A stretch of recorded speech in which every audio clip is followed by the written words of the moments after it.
नमस्कार दोस्तों। और आज हम रीड 2025 के नए जो टॉपिक राष्ट्रीय शिक्षा नीति का जो यहाँ पे टॉपिक जुड़ा है, आज हम उसके बारे में चर्चा करने वाले हैं।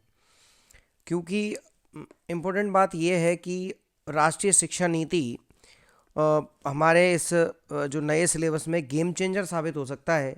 क्योंकि इसके मुझे नहीं लगता कि ज़्यादा टफ क्वेश्चन पूछे जाएंगे। इसके बेसिक जो क्वेश्चंस हैं वो आपसे यहाँ पे पूछे जाएंगे, बेसिक क्वेश्चंस। और बेसिक क्वेश्चन का मतलब ये है कि जो सिलेबस में जो आपको टॉपिक्स दे रखे हैं, जो सिलेबस डिवाइड कर रखा है 5-6 यूनिट्स में, उनके जो सामने जो लाइंस लिखी हुई हैं उनमें से सीधे क्वेश्चन। तो हमने इस वीडियो को इसी हिसाब से डेवलप किया है कि इसमें जो सिलेबस टू सिलेबस जो लाइन दे रखी हैं उनकी हम जो कंसेप्चुअल चीज़ें हैं उनको हम पढ़ें अच्छे से। तो अभी बिना इधर उधर की बातें किए स्टार्ट करते हैं आज का ये टॉपिक NEP 2020। देखें,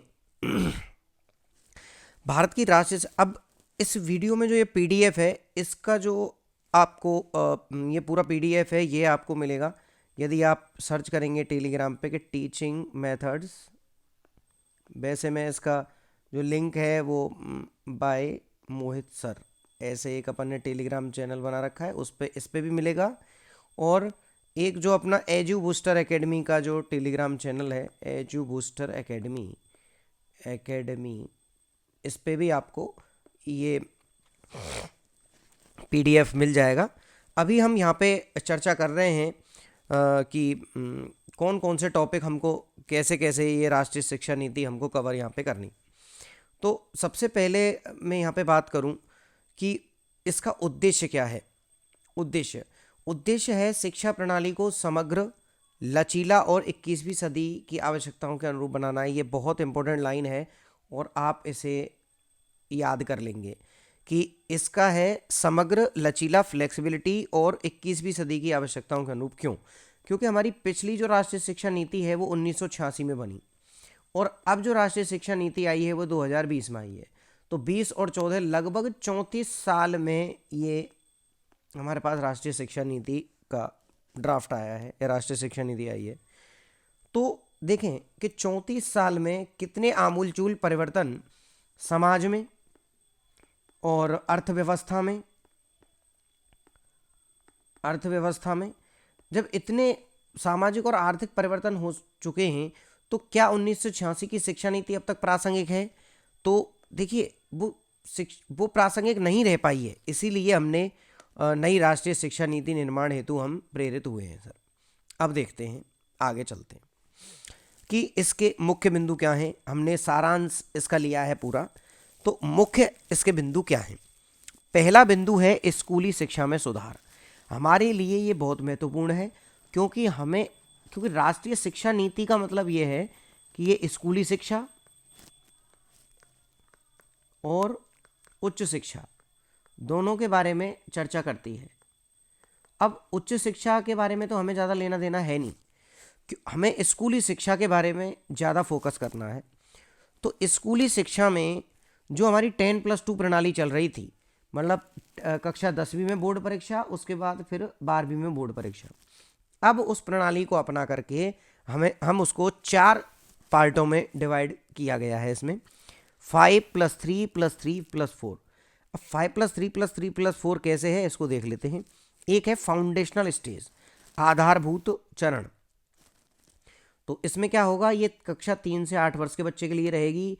3 साल की प्री स्कूलिंग रहेगी और जिनको हम क्या कहेंगे, PP3+, PP2+, PP, ऐसे ऐसे ये रहेगी। और फिर कक्षा 1 और 2 इसमें आएगा। फिर तैयारी का चरण जो है, प्रिपरेटरी स्टेज है, वो है 3 से 5 तक। फिर मध्यम चरण है 6 से 8 तक। और फिर है माध्यमिक चरण 9 से 12 तक।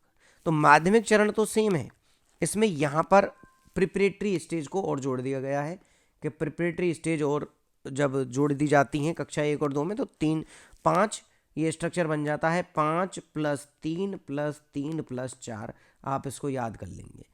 53-34 से ऐसे याद कर सकते हैं कि ये। अच्छा, प्रारंभिक बाल्यावस्था शिक्षा कक्षा 3 से 6 वर्ष के बच्चों के लिए है। मतलब जो 3 साल की प्री स्कूलिंग जिसकी चर्चा हम कर रहे हैं। और ये जो शिक्षा है आंगनवाड़ी केंद्रों के माध्यम से दी जाएगी, आंगनवाड़ी केंद्रों के माध्यम से दी जाएगी ये शिक्षा प्रिपरेटरी वाली। अब हाँ, लेकिन अब इसमें एक चीज़ एक और ऐड करते हैं कि अब जो पीएम श्री विद्यालय खुले हैं, पीएम श्री विद्यालयों में जो प्री प्राइमरी स्तर है प्लस 12th तक का स्तर है वो मिला दिया गया है। मतलब उनमें प्री प्राइमरी की कक्षाएं भी साथ में चलेंगी। कौन से विद्यालयों में? पीएम श्री विद्यालयों में चलेंगी। जो आपको पता है कि पहले चरण में 7 से 16 विद्यालयों को यहाँ से पीएम श्री, राजस्थान में पीएम श्री विद्यालयों का दर्जा दिया गया है। और लगभग हर ब्लॉक लेवल पे आपको एक विद्यालय तो मिनिमम ये पीएम श्री विद्यालय मिल ही जाएगा। अब देखते हैं, माध्यमिक स्तर पर विषयों का लचीलापन भी इसमें जोड़ा गया है। छात्र अपनी रुचि के अनुसार विषय चुन सकते हैं। जैसे देखें, पहले जो विषय लेने का क्रम होता था वो ऐसे था, जैसे माना कि 12वीं में कोई फिजिक्स, केमिस्ट्री, मैथमेटिक्स पढ़ रहा है। अब इनमें से उसको केमिस्ट्री अच्छी नहीं लग रही तो वो केमिस्ट्री की जगह अन्य भी सब्जेक्ट ले सकता है। इसका मतलब इसमें विषयों के पूल तैयार करे जाएंगे, विषयों के पूल तैयार होंगे और विषयों के पूल के अनुसार आप कोई सी विषय आप ले सकते हो। अब ऐसे बाध्यता नहीं रहेगी कि मुझे ये 3 विषय तो एक साथ पढ़नी ही पड़ेंगी, ऐसी कोई बाध्यता नहीं है। कक्षा साक्षरता और संख्या ज्ञान पर विशेष जोर रहेगा। इसमें मैं आपको एक चीज़ ऐड कर दूं कि एक कार्यक्रम है FLN, एक कार्यक्रम है FLN, fundamental literacy and numeracy. ये एक कार्यक्रम चलता है और ये कार्यक्रम इसी चीज़ से जुड़ा हुआ है, साक्षरता और संख्या ज्ञान से। और ये कक्षा 3 तक हमें गणितीय और ये ज्ञान प्राप्त करना अनिवार्य है। ये बहुत इंपॉर्टेंट कंसेप्ट है, इसको आप याद रखें। ये मैं अलग से यहाँ पे हाईलाइट कर देता हूँ, हाईलाइटर टूल से। ये जो है कि कक्षा 3 तक ये बुनियादी ज्ञान और साक्षरता ये प्राप्त करना अनिवार्य होगा साहब, ये आप इसमें याद कर लें। कक्षा 3 तक मल्टीलिंगुअल शिक्षा। अच्छा, मल्टीलिंगुअल शिक्षा की बात वैसे बहुत पहले से आई है, लेकिन यहाँ पर मातृभाषा और क्षेत्रीय भाषाओं में शिक्षा को प्राथमिकता देंगे। क्यों देंगे? क्योंकि जो छोटा बच्चा है वो जो संप्रेषण की भाषा मातृभाषा होने से बच्चे के दिमाग में संप्रत्ययों का जाना बहुत आसान हो जाता है। बच्चे का ज्ञान निर्माण में जो शिक्षक है, जो सुविधा प्रदाता की भूमिका निभाता है, वो बच्चे को अच्छे से शिक्षा दे पाएगा इसमें। अब आगे चलते हैं सर कि उच्च शिक्षा में सुधार। अब यहाँ पर हम एक चीज़ देखते हैं कि वैसे तो उच्च शिक्षा का प्रश्न हमारे लिए आना नहीं चाहिए, हमारे लिए महत्वपूर्ण ये टर्म नहीं है, लेकिन फिर भी यहाँ पे हम एक चीज़ देख लेते हैं, बहुविषयक दृष्टिकोण। जब हम कक्षा 11-12 में ही बच्चे को बहुविषयक बना रहे हैं तो कॉलेज में तो व्यवस्था हमें करनी ही पड़ेगी। तो कहने का मतलब अब बाध्यता नहीं है कि हम 3 कौन सी विषय एक साथ पढ़ें। हमारी मन में जो विषय आएंगी 3 जो हम चुनना चाहते हैं वही हम पढ़ सकते हैं। 4 वर्षीय स्नातक कार्यक्रम शुरू होंगे, 4 वर्षीय। अब कैसे कि पहले क्या होता था, जैसे यूनिवर्सिटी ए और यूनिवर्सिटी बी, 2 यूनिवर्सिटीज़ हैं। हमने इस यूनिवर्सिटी से बीए की पढ़ाई करी और इस अब हम इसमें फर्स्ट ईयर करने के बाद इसमें सेकंड ईयर से प्रवेश लेना चाहते हैं। तो पहले ए यूनिवर्सिटी से बी यूनिवर्सिटी में आप नहीं जा सकते थे पुरानी नीति के तहत। लेकिन अब क्या किया गया है कि यहाँ से बीए फर्स्ट ईयर करने के बाद जो किताबें या कोर्स मैंने यहाँ पे पढ़ लिए हैं उन कोर्सेज को मुझे यहाँ नहीं पढ़ना पड़ेगा। मैं अब यहाँ पे बाकी बचे कुचे जो सेकेंड ईयर और थर्ड ईयर है केवल वही कोर्स मुझे पढ़ने पड़ेंगे जो कि मैंने बीए फर्स्ट ईयर में यहाँ पे जो कोर्सेज नहीं पढ़े हैं, जो किताबें नहीं पढ़ी हैं। इसमें भी एक फ़ायदा है कि यदि हम कंप्लीट नहीं कर पाए अपनी पूरी डिग्री और मैंने फर्स्ट ईयर कंप्लीट करी तो फर्स्ट ईयर में मुझे सर्टिफिकेट मिलेगा, और सेकेंड ईयर कंप्लीट करेंगे तो हमें डिप्लोमा मिलेगा, और थर्ड ईयर और फोर्थ ईयर मतलब पूरी डिग्री जो भी उसका डिग्री का वो होगा तब हमें डिग्री मिलेगी। जो भी टाइम पीरियड डिग्री का होगा, 3 ईयर डिग्री है तो 3 साल में मिल जाएगी और फोर्थ ईयर डिग्री है तो 4 साल में। फिर ये academic bank of credit, academic bank of credit बना रहे हैं। इसमें ये ऐसे ही काम करेगा कि जैसे फर्स्ट ईयर में सर्टिफिकेट मिल रहा है, तो यहाँ पे क्या क्रेडिट निर्धारित कर दिए जाएंगे हर विषय के, कि इतना इतने कोर्सेज इसने पढ़ लिए हैं तो इतने क्रेडिट ये इस कोर्स के ले चुके हैं। तो और किसी यूनिवर्सिटी में जाएं तो हम अपने क्रेडिट दिखाने पड़ेंगे कौन कौन से कोर्स हमने पढ़ लिए हैं। हमें वहाँ दूसरी यूनिवर्सिटी में उन्हें पढ़ने की ज़रूरत नहीं रहेगी, वहाँ से हम अपनी पढ़ाई आगे स्टार्ट कर सकते हैं। प्लस यहाँ पे ये भी है कि अब जैसे बीए अपन कर रहे हैं, और बीए हमको जैसे मिनिमम तो 3 साल का कोर्स है, लेकिन हम मैक्स टू मैक्स इसको 6 साल में या 8 साल में कर सकते हैं। अब जैसे ये है कि मैं कभी भी, अभी मैंने फर्स्ट ईयर कर ली और मैं 10 साल बाद यदि सेकेंड ईयर करना चाहूँ तो मेरी वो डिग्री आगे बढ़ जाएगी, कोई दिक्कत वाली बात नहीं आएगी। अब अनुसंधान के लिए उच्च शिक्षा पर राष्ट्रीय अनुसंधान फाउंडेशन, नेशनल रिसर्च फाउंडेशन को बनाया जाएगा। और आगे चलते हैं कि शिक्षकों की योग्यता और विकास के लिए 2030 तक न्यूनतम बीएड की डिग्री अनिवार्य है। जो बिना उसके शिक्षक पढ़ा रहे हैं बीएड डिग्री के, तो उनको वो दिया जाएगा कि अब उनको बीएड तो करनी पड़ेगी 2030 तक, ये लक्ष्य पूरा हो जाना चाहिए। कब तक? 2030 तक। इसको आप याद कर लें, 2030 तक बीएड की डिग्री अनिवार्य है। नियमित प्रशिक्षण, वही अच्छे ढंग से शिक्षक प्रशिक्षण कार्यक्रम चलेंगे। विभाग में आने के बाद भी जो SCERT या NCERT और स्टेट लेवल पे SCERT जो हैं वो प्रशिक्षण कार्यक्रम चलाएंगी, जिससे अच्छे शिक्षक तैयार किए जा सकें। ये थोड़ा इम्पोर्टेंट है। और इसके बारे में शिक्षक प्रशिक्षण और विकास पे हम थोड़ा अगला और डिटेल से काम करेंगे, क्योंकि इससे अधिक क्वेश्चन पूछे आ सकते हैं।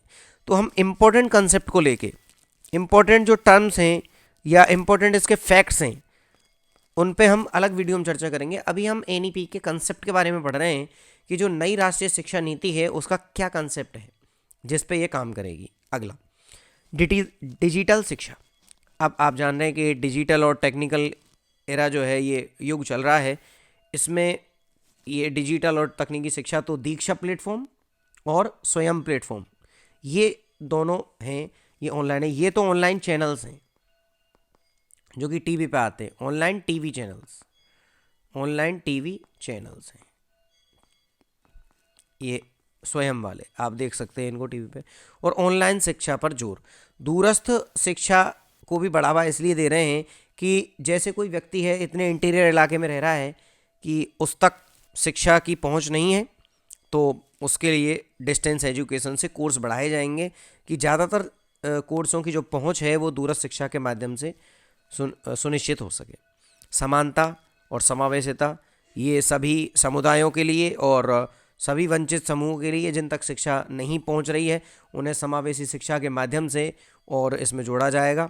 अलग से विद्यालय बनाने की ज़रूरत नहीं पड़ेगी और हम सभी को एक ही क्लासरूम में लेकर पढ़ाना चाहते हैं। इंक्लूसिव एजुकेशन को बढ़ावा मिलेगा। इंक्लूसिव एजुकेशन जो हम बीएड या SSC में पढ़ते भी हैं, समावेशी शिक्षा। प्रशासन और नियमन में सुधार, ये राष्ट्रीय शिक्षा आयोग का गठन होगा। और राष्ट्रीय शिक्षा आयोग के अनुसार, राष्ट्रीय शिक्षा आयोग के अलावा higher education commission of India ये उच्च शिक्षा के लिए काम करेगा। ये किसके लिए काम करेगा? उच्च शिक्षा के लिए। आगे चलते हैं, लक्ष्य क्या हैं इसके, कि राष्ट्रीय शिक्षा नीति के लक्ष्य क्या निर्धारित करे गए हैं, तो देखते हैं। सार्वभौमिक शिक्षा की उपलब्धता, मतलब सभी तक शिक्षा की पहुंच। इसका मतलब है सभी तक शिक्षा की पहुंच।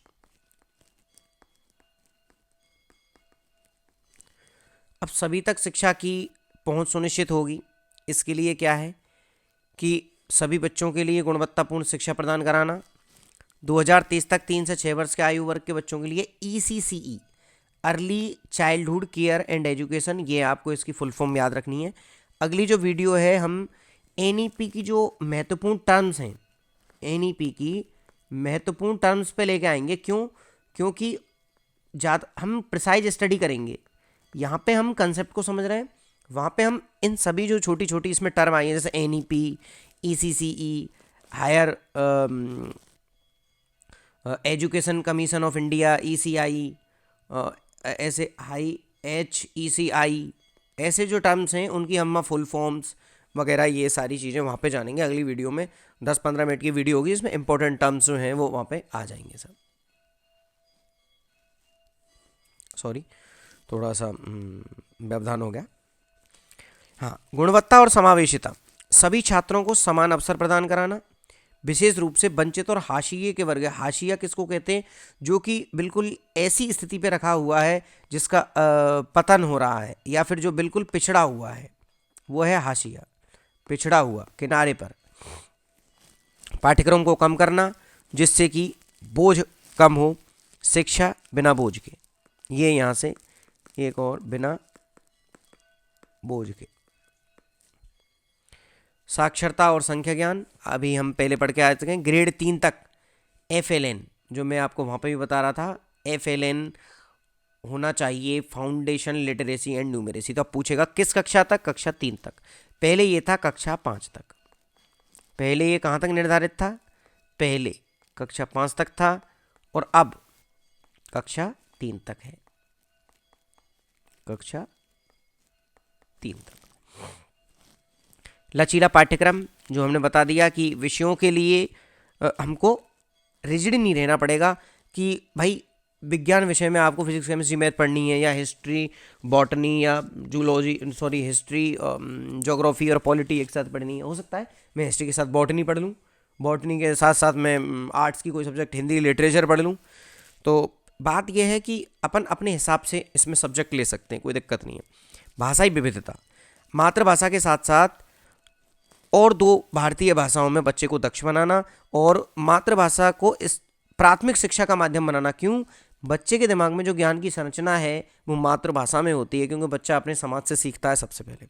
शिक्षक शिक्षा और क्षमता निर्माण, शिक्षकों की भर्ती, प्रशिक्षण और उनके अच्छे से नियम बनेंगे, और अच्छे शिक्षकों की भर्ती के लिए अच्छे शिक्षण प्रशिक्षण जो पाठ्यक्रम हैं उनको सुनियोजित ढंग से, प्री प्लान तरीके से करवाया जाएगा, जिससे कि अच्छे शिक्षक तैयार हो सकें और राष्ट्रीय शिक्षा नीति के जो मुख्य उद्देश्य हैं उनकी पूर्ति हो सके।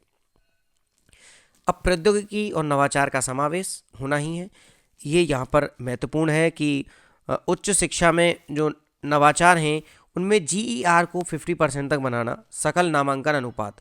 क्योंकि एक्चुअल में हो क्या रहा है कि 12th जितने बच्चे करते हैं, तो 100% जैसे बच्चे पास करते हैं, तो ग्रेजुएशन में बच्चे नहीं पहुंच पा रहे।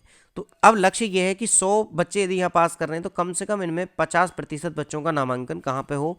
ग्रेजुएशन में हो। ये है बात। तो कब तक? 2035 तक। शिक्षा का अंतर्राष्ट्रीयकरण करना, तो विदेशी छात्रों को यहाँ आकर्षित करना। इससे क्या होगा?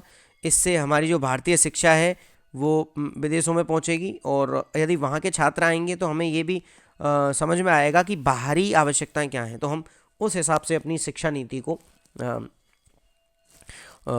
तैयार कर पाएंगे। शिक्षा नीति की जो नई चीज़ें हैं उनको, कि कैसे शिक्षा को अंतर्राष्ट्रीय स्तर पर भारतीय शिक्षा का एक उचित स्थान निर्धारित करवाया जा सके। अगला, स्थिरता और नैतिक मूल्यों पर जोर। आपको पता है शिक्षा का जो काम है वो है बच्चे का सर्वांगीण विकास। सर्वांगीण विकास। अब सर्वांगीण विकास में केवल बच्चे का मानसिक विकास ही नहीं है, इसमें मानसिक, व्यावहारिक या सामाजिक और आर्थिक, तो पर्यावरणीय शिक्षा, नैतिक मूल्यों और सतत विकास के सिद्धांतों को इसमें शामिल करेंगे। अब देखें निष्कर्ष, हम इसका देख लेते हैं कि इम्पोर्टेंट बात यह है कि समग्र, लचीली और बहुविषयक शिक्षा प्रणाली का निर्माण हो, ज्ञान आधारित समाज का निर्माण हो सके, और भारत को वैश्विक ज्ञान की शक्ति, ग्लोबल नॉलेज पावर के उस रूप में स्थापित करने का प्रयास हमारी शिक्षा नीति के द्वारा किया जाएगा। मूल बात यह है कि 21वीं सदी की आवश्यकताओं के अनुसार हम अपनी शिक्षा नीति को मॉडिफाई हमने किया है, और हमें आशा है कि शिक्षा नीति हमारी उस स्तर पर पहुंच सकेगी कि भारत ग्लोबल नॉलेज पावर के रूप में स्थापित हो सके। और आज की वीडियो में इतना ही। अगली जो वीडियोस हैं उनमें हम NEP के महत्वपूर्ण कंसेप्ट्स पे बात करेंगे, और टीचिंग मेथड्स पे भी अपन बात करने वाले हैं कुछ दिनों में।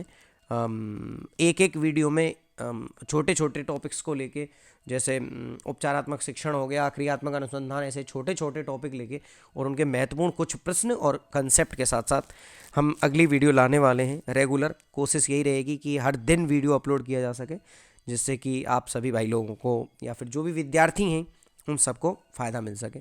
तो आज के वीडियो में इतना ही। जय हिंद, जय भारत।